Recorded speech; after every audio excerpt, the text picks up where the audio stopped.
អ្វីក៏លោកកៃដាច់ចិត្តម្ល៉េះអ្មេចគាត់ដាច់ចិត្តយ៉ាងនេះ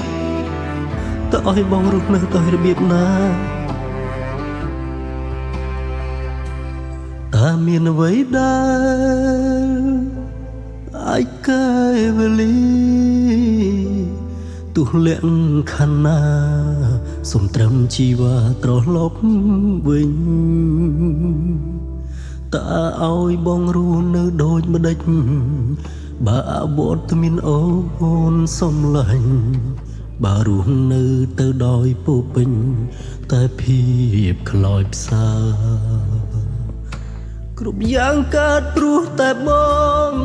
រឿងរ៉ាវខុសឆ្គងទៅលើជីវ៉ា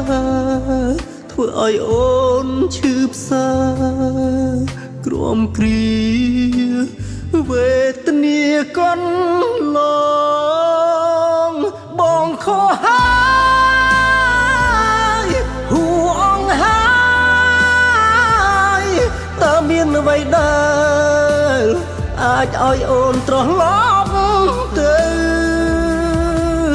ទោះបីជាត្រូវបដូរជីវិតក៏សុខព្រមឲ្យតែរូបពីលពើមានវត្តមានមកអីលើក៏ព្រមទុំដូរដោយជីវិតក៏ព្រម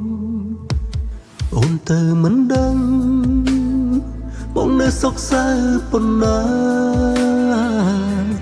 ទំហំខ្លោចផ្សាមិនដែលសាក់ស្រានទេវមិត្ត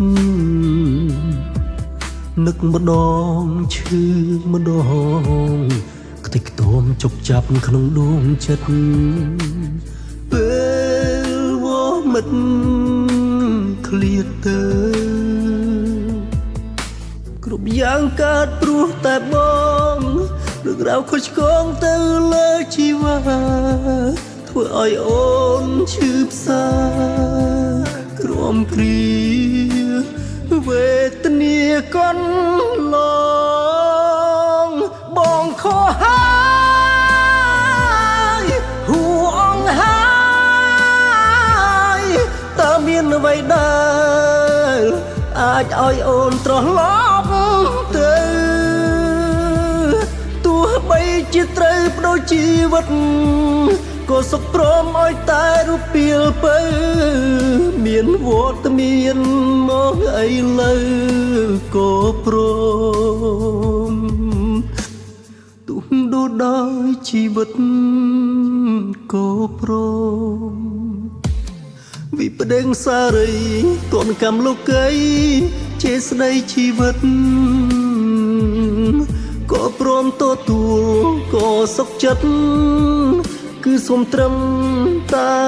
មានវត្តមានអូនបងខកហើ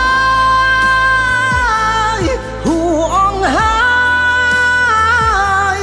តើមានអ្វីដែលអាចឲ្យអូនត្រឡប់ទៅទោះបីជាត្រូវបដូរដោយជីវិតក៏សុខព្រមឲ្យតែរូបពីលពើមានវត្តមានមកអីលើក៏ព្រមទោះបីជាត្រូវបដូរជីវិត